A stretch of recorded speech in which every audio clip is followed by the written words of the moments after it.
Hi, I'm Nikki Davis, and I will be teaching how to draw like Disney. Walt Disney once said it all began with a mouse, and so shall we. We're going to start with Mickey Mouse. We're going to go from simple shapes. Mickey Mouse is designed mostly with circles, and we're going to see how the Disney company went from that style of animation all the way through to the current animation style of Berea and Moana.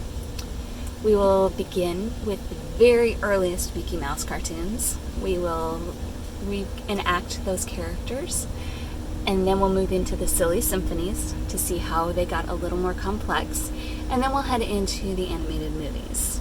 Starting with Snow White, we will go through the golden era and see the style. Then we'll move into the more of the silver era, consisting of Cinderella, Lady and the Tramp, and see how their style had changed over the years to where they really solidified the Disney style.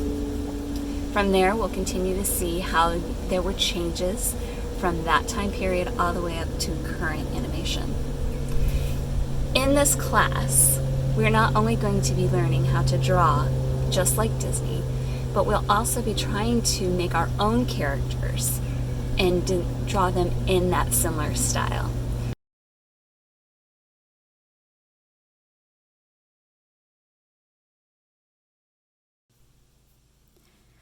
And now I'd like to discuss the materials we'll be using in class. We're going to start with our drawing pad. I'm asking you guys to get 11 by 14 drawing pad. I usually use Strathmore. You can use any brand that you deem necessary. I do ask that it be a drawing pad though.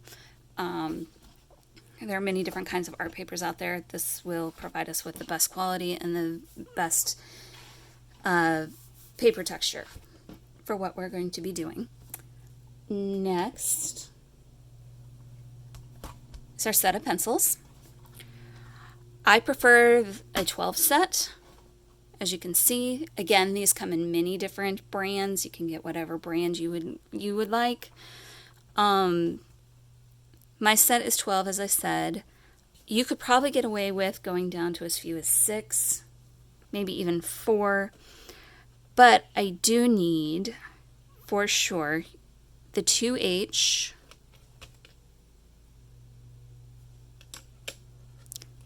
a 2B,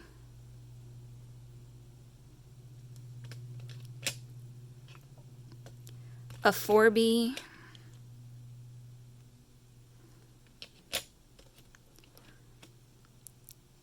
and a 6B.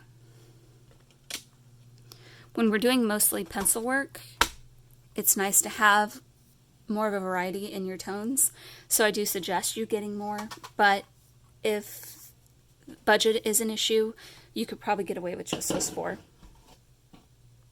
The next thing that I would request is a kneaded eraser.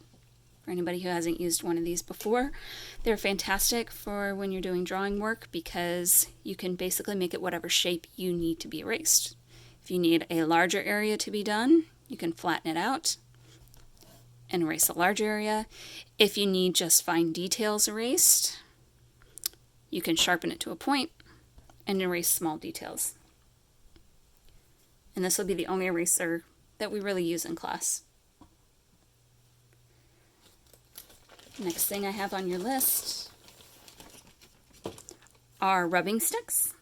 This is from when we're just doing black and white drawings, when we're doing just graphite drawings. You can get some excellent effects if you use rubbing sticks. They flatten out your work so you don't see as much of your pencil strokes. They're also good for shading. You can grab a line and rub that graphite into the negative space and create shading. I prefer to have a large selection of these. You can get like a bag of them for like $3 usually. But this gives you more of a variety, and depending on your needs, if you need fine details, you can go with the small ones. If you're doing a larger area, you can go with the large ones. The next thing we have are our pens.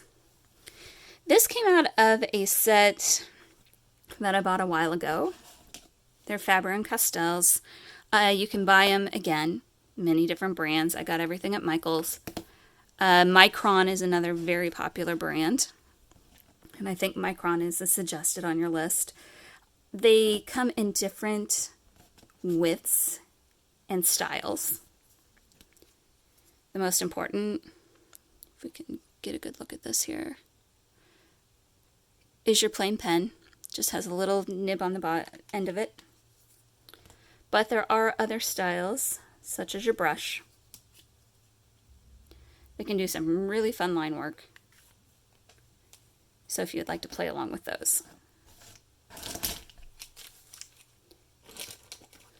The last thing I think I have on your list is something to color with. Colored pencils are always a wonderful idea. I'm going to show you what I use. These are all my color markers. Needless to say, you do not need to have this many. I just have a bunch. I think the suggested list is the 12 count Sharpie or a 12 count color pencil. This will help us when we finally decide to color in our drawings and our cartoons, because let's face it, cartoons should have color. So I hope you'll be joining us this semester for our Draw Like Disney class. I look forward to seeing you.